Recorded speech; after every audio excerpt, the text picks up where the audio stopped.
Hi friends. రాత్రి మనమంతా మన ఫ్రెండ్స్ అండ్ మన ఫ్యామిలీతో కలిసి హ్యాపీగా న్యూ ఇయర్ సెలబ్రేషన్స్ అయితే చేసుకోవడం జరిగింది. అయితే కొద్దిసేపు సెలబ్రేషన్స్ అంతా అయిపోయిన తర్వాత బాగా చలేసినట్టు కూడా మనకు అనిపించింది. ఒంటి గంట కల్లా అందరం వెళ్ళి పడుకున్నాం.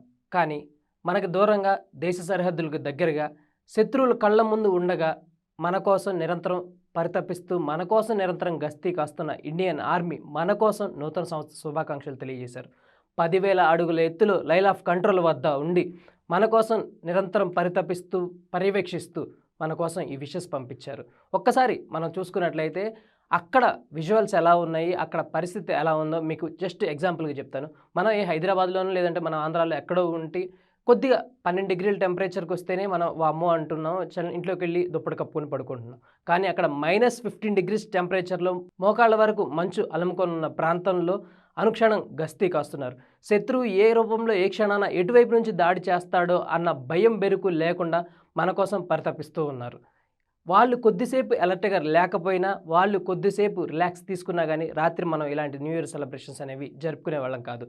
శత్రువు దేశం లోపలికి చొరబడి రాత్రి చిన్న అటాక్ చేసినా గానీ, ఈరోజు దేశం మొత్తం చీకటి రోజుగా పరిగణించుకోవాల్సిన పరిస్థితి వచ్చుండేది.